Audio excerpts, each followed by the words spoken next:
Citoyens d'ici, je vous aime.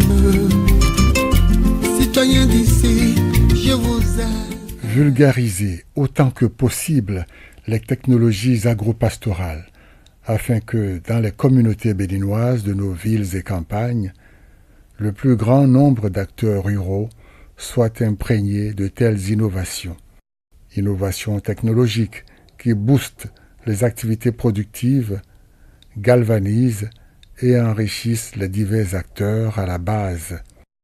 Parmi ces technologies innovantes, l'irrigation de nos terres agricoles par le système de goutte à goutte.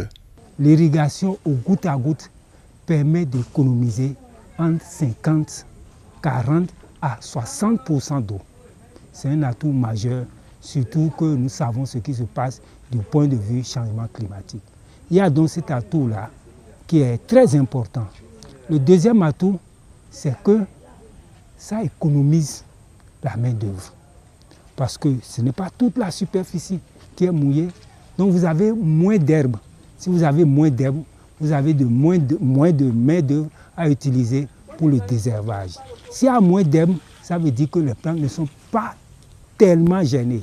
Donc ça a une incidence naturelle sur le rendement. Son influence positive aussi se situe au niveau de la pression phytosanitaire. Donc vous n'avez pas des zones totalement humides, favorables aux champignons, au développement des champignons, etc., etc. Donc, ça réduit le niveau d'infestation phytosanitaire. Donc, grosso modo, c'est une méthode qui vous permet de faire beaucoup d'économies et de faire beaucoup de recettes. De nombreux apprenants, jeunes, adultes et femmes, se sont rendus disponibles pour une formation. Un atelier de renforcement des capacités tenu à Alada, dans la belle vallée de la Lama, où les terres agropastorales foisonnent et n'attendent qu'à être emblavées pour donner aux communautés leur part de mieux-être. Le système de goutte à goutte s'utilise pratiquement pour toutes les spéculations. Il suffit de faire un bon calibrage. Nous les avons formés spécialement sur les cultures maraîchères. Et là, nous leur avons appris comment est-ce qu'il faut perforer la rampe. Pour perforer la rampe, c'est tenir compte de l'espace entre lignes. C'est grosso modo 80 cm. Donc, nous avons ça pour les cultures maraîchères. Il reste maintenant l'écartement sur la ligne. Nous avons amené des goutteurs incorporés, dont l'écartement sur la ligne est déjà réglé au niveau des goutteurs. Ce que nous avons ici, ça fait du 30, 30, 30, 30 sur ligne. À partir de ce moment, pour beaucoup de spéculations maraîchères, c'est réglé. Ça peut également s'utiliser pour les fruitiers. Vous savez, l'écartement entre les pastèques, par exemple, ça fait 3 mètres entre lignes, 2 mètres sur la ligne. Donc il suffit de perforer la rampe à chaque 3 mètres et les goutteurs sont positionnés à chaque 2 mètres. En fonction de la quantité d'eau dont la plante a besoin, les goutteurs sont également dimensionnés. Ce que nous avons amené comme goutteurs ici fait un débit de 2,7 litres à l'heure. Vous pouvez avoir des goutteurs de 3 litres à l'heure, de 4 litres à l'heure, de 5 litres à l'heure, en fonction de la spéculation que vous voulez embrasser. Donc, pour me résumer, ce système est applicable à toutes les spéculations.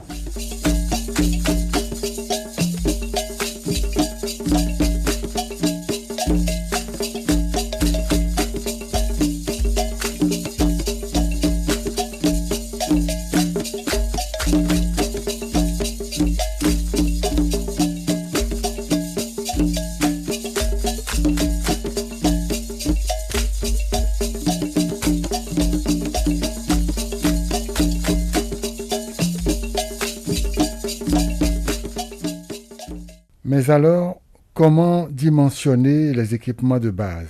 D'abord, vous avez un château. Un château, ce n'est pas comme les châteaux classiques.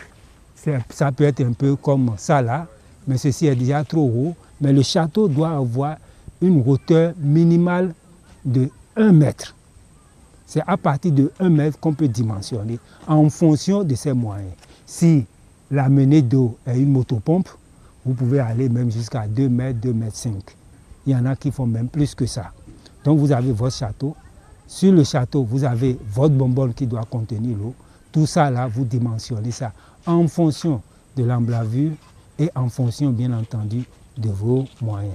En dehors du château, nous positionnons un filtre parce que les goutteurs peuvent se boucher très facilement. Donc nous positionnons un filtre juste après la vanne. Le filtre essaie d'apurer tout ce qu'il y a comme impurité physique, surtout physique, dans l'eau. Quand ça quitte l'étape du filtre, ça va dans une rampe.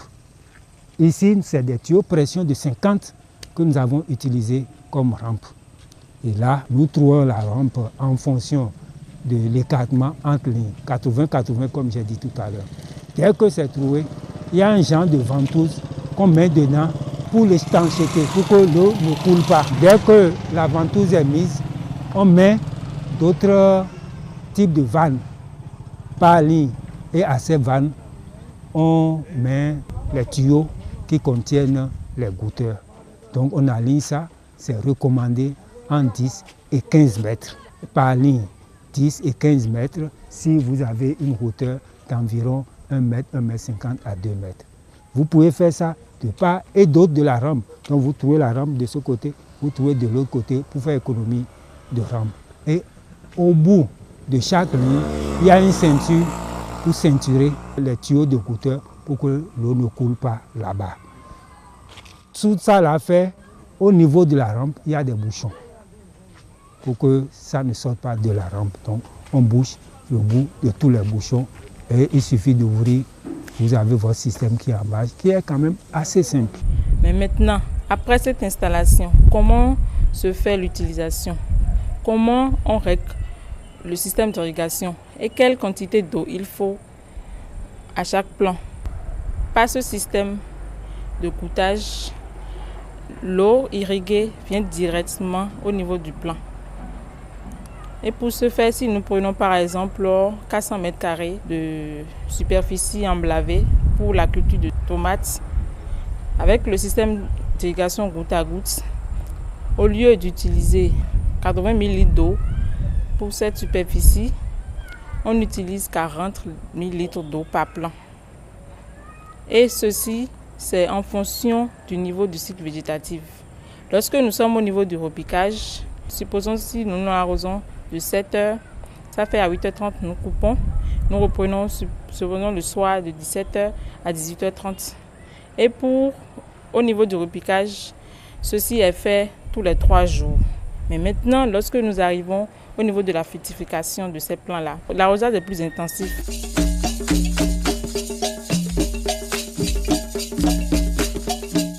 Écoutons les formateurs dans cet atelier de formation sur les différents schémas d'application et sur les dispositifs à prévoir. Premièrement, l'eau qu'ils vont verser dans le tonneau, il faut que ça soit une eau propre. Justement, ça fait partie des notions qu'on leur a inculquées. Avant de prendre la décision de commencer par irriguer, il faut que nécessairement, ils s'assurent de la disponibilité en eau. Par jour, je peux avoir telle quantité. Ma plante a besoin de telle quantité. Donc, je dimensionne mon exploitation en fonction de ce que j'ai de disponible en eau. Voilà. Et de deux, là où les gouttes d'eau sortent, c'est à cet endroit qu'ils vont faire leur repiquage. En voulant l'arroser, ils ouvrent la vanne principale, ils laissent ça ouvert. Et puis, les petites vannes, ils ouvrent à volonté. Sur les bandes de goutte à goutte, s'ils voient qu'ils n'ont pas de plante sur cette bande-là, ils peuvent laisser la vanne là fermée pour ne pas laisser l'eau couler. Voilà. Ben, tandis que sur d'autres bandes, ils peuvent laisser ça ouvert comme ils veulent. Qu'ont donc retenu les participants? Car de la théorie à la pratique, beaucoup d'eau aura coulé sous les ponts. Avec cette technologie, je peux produire de la tomate en période de saison sèche, où il n'y a pas l'eau. Cette technologie, l'avantage, c'est que ça nous permet d'économiser l'eau, de ne pas gaspiller l'eau en arrosant toute la superficie les plants vont bénéficier de l'eau effective qu'on utilise pour l'arrosage. Ce n'est pas que nous aurons besoin d'arroser toute la superficie de notre champ, mais seulement c'est les plants qui bénéficient effectivement de l'eau.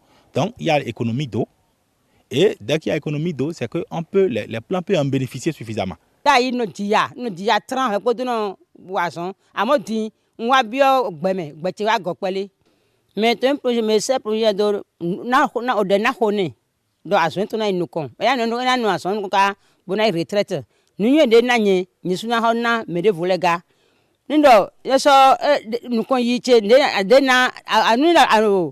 Timati haru hawe no morai kai hene no morai dina as ndem kpombo information logo di ena ha na bai gbon to ko pome ne ndem no sa ko pome na sa double triple ton ni na kai to na sa ni na kai to mangando.